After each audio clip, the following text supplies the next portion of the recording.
aleluia,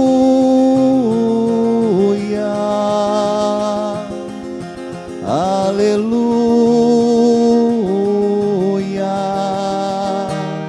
aleluia, aleluia,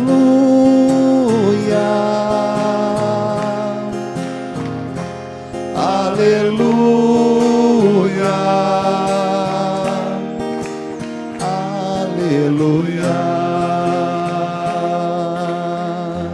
Jesus Cristo, Senhor nosso, embora sendo rico, para nós se tornou pobre, a fim de enriquecermos mediante sua pobreza. Aleluia,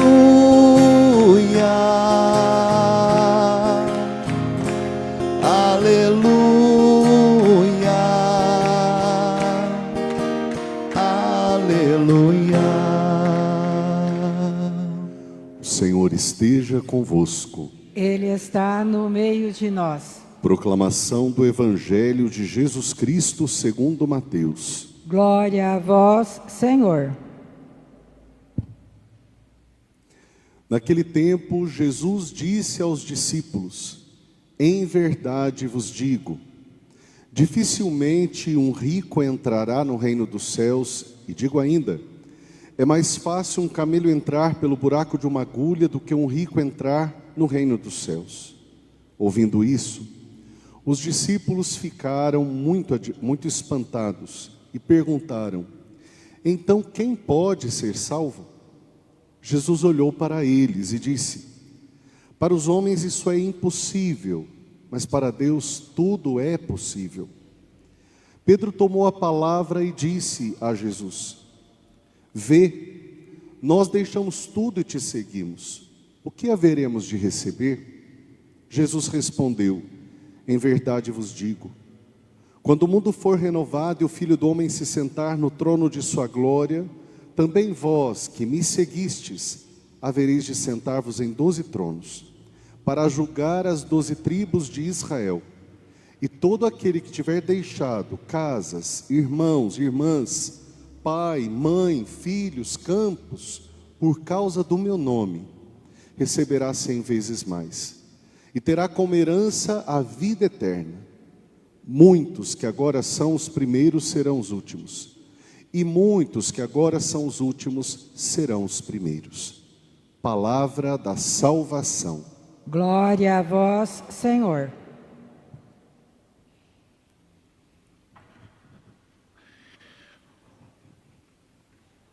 Caríssimo Padre Reginaldo, reitor deste santuário, irmãos e irmãs, nós estamos nesta 20ª semana do tempo comum, somos chamados a refletir, não é, esta vocação que temos, inclusive as irmãs estão aqui, né, que a vida consagrada é aquela que na terra aponta para o céu.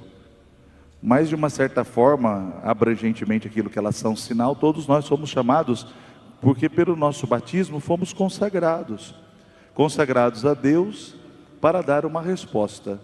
E essa resposta da vocação, que é o mês vocacional de amor, né? A Igreja do Brasil está preparando o 5º Congresso, Comunidades Vocacionais, né? Do encontro, testemunho e missão. Então nós entendemos aqui esse chamado de Deus para podermos, olhando na vida do Beato Donizete, que ele viveu esta realidade, que ele viveu a sua vocação, mas proporcionou que outras pessoas vivessem também a sua vocação. Porque o consagrado de Deus, ele não é que nem o Ciro aqui da primeira leitura, que o profeta denuncia, que ele começou a ter sucesso, fama, relevância, e ele começou a ser, diz uma forma muito forte o profeta, né? Ele falou: eu posso sentar no lugar de Deus. Olha o absurdo. Nós todos podemos ser tentados, essa é a tentação do poder, de nos sentar no lugar de quem não nos pertence. O nosso eu nos colocar no lugar de Deus. Paz Zezinho tem uma frase que eu admiro muito, que ela diz: quanto mais eu, menos Deus. Né? O nosso Deus é o Deus do nós, da comunhão, da fraternidade. Então nós entendemos isso muito claramente, esse chamado de Deus para nós vencermos esse orgulho, esse egocentrismo. É da criança olhar que o mundo gira em torno dela. O adulto não pode ser assim, ou não deveria ter continuado assim, nem na sua vida de juventude, nem na sua vida adulta, nem amadurecida. Mas ao contrário, nós vamos nos esvaziando de nós, como fez Jesus, para estar perto do nosso coração, perto da nossa vida, para a gente poder participar também dessa comunhão com os irmãos. Por isso que Jesus hoje chama a atenção, né? Entendamos, né? O rico passar, né, o camelo na agulha, não é a agulha de crochê que a gente entende aqui não, viu gente? Por às vezes tem gente que pensa, nossa, realmente, né, passar um camelo na agulha de crochê, que jeito, e é realmente impossível. Não, tinha pórticos da cidade de Jerusalém, né, que chamavam agulhas, que eram assim portas arredondadas, que só passava a pessoa e o camelo. Se tivesse bagagem já não passava. O que Jesus está querendo dizer isso? Que a pessoa para passar tem que desapegar, né? Então não é tão impossível assim, né? Se fosse na agulha dessa que a gente pensa aqui, a gente não confunde, aí realmente dizer não, tem jeito, mas tem jeito. Tem jeito porque a pessoa pode desapegar-se, não ficar presa aos bens. Não é que Deus é contra a riqueza, Deus é contra a ambição e o acúmulo.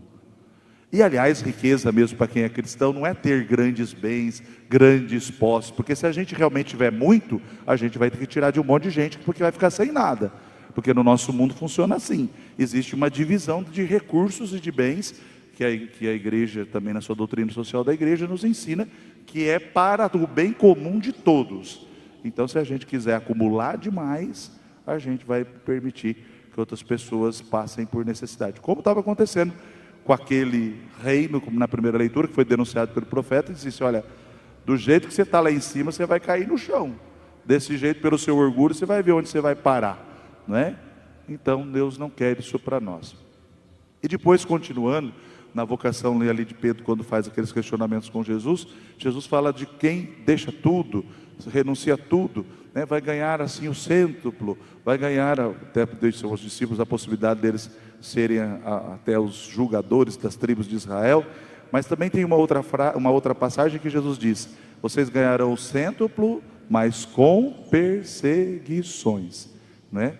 Não é assim também que vai ser tudo uma maravilha, um mar de chocolate, né? A vida, como até foi do próprio Beato, com suas implicações, né?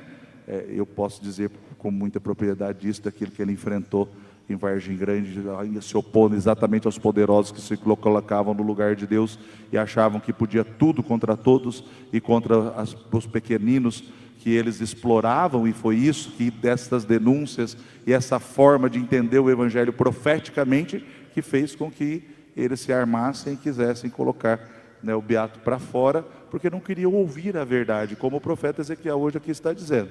Então, nós entendemos que seguir a Deus, ela realmente traz muitas realizações, traz muitas alegrias, mas também tem o componente dos desafios, da renúncia, do abandono em Deus, né, de quebrarmos o nosso orgulho para a gente poder caminhar.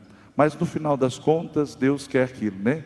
Os últimos serão os primeiros, e que a gente faça como Jesus, que se fez aquele que lavou os pés dos discípulos, que se fez o último para nos mostrar um caminho de salvação, para nos dar a vida que o Beato seguiu, e que nós todos vocacionados de comunidades vocacionais queremos seguir e dar uma resposta.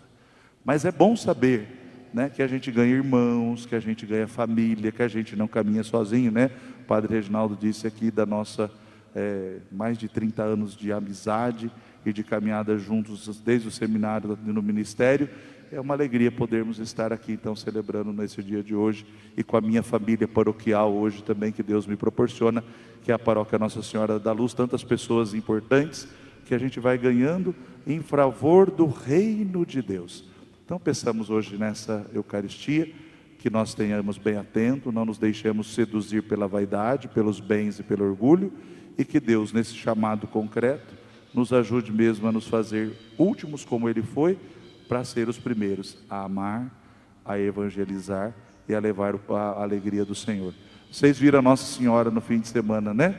Apressadamente ela foi levar uma boa notícia, né? E ela escutou também uma boa notícia: você é feliz porque você acreditou. E nós somos felizes porque acreditamos, né? Então, que a piedade divina que tanto se conecta aqui nesse santuário, aliás, o documento 114 hoje da nossa igreja, que é as diretrizes gerais da ação evangelizadora, fala que pela piedade popular das pessoas passam uma experiência profunda de Jesus Cristo. O que a gente não pode é transformar piedade em pietismo, ao ponto da gente colocar, não é só o beato não, qualquer santo, qualquer um das nossas devoções, até mesmo Maria, no lugar de Jesus. Isso jamais, aliás, o beato não quer isso de nós, né? Vocês sabem, né? E Nossa Senhora muito menos. Então, nem todos aqueles outros ali santos brasileiros que nós temos aqui, colocados aqui, né, na lateral aqui da igreja. Não. Então, mas pela piedade verdadeira do coração que acredita, todos eles nos apontam para a grande vocação que é sermos cristãos e fazermos o caminho que eles fizeram. Seguir de perto, com amor, força e convicção, Jesus Cristo que tanto nos ama. Assim seja. Amém. E agora nos voltamos para a imagem do bem-aventurado Donizete Tavares de Lima, para rezarmos pela sua canonização, rezarmos que se aproxime logo, né, este dia em que possamos contemplar e proclamar o nosso Padre, nosso querido Beato Donizete como santo. Todos juntos. Ó Deus, que ornastes a vida do bem-aventurado Donizete Tavares de Lima, com amor à igreja e a devoção a Nossa Senhora Aparecida, fazendo instrumento da vossa bênção na vida do povo de Deus, concedei-nos a graça de que tanto precisamos. Peça essa graça neste momento.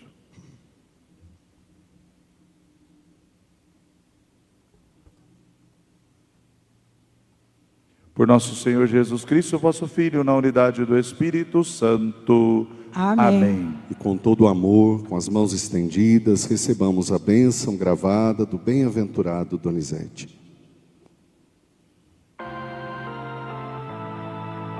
Adiutorium nostri nomine Domini, Domine qui saudi oratione meam, Dominus vobiscum, oremus Deus servestem tantum creaturas vistas, prestum legem, et voluntatem tuam, et sapititia ter Christum Domino nostro. Amém.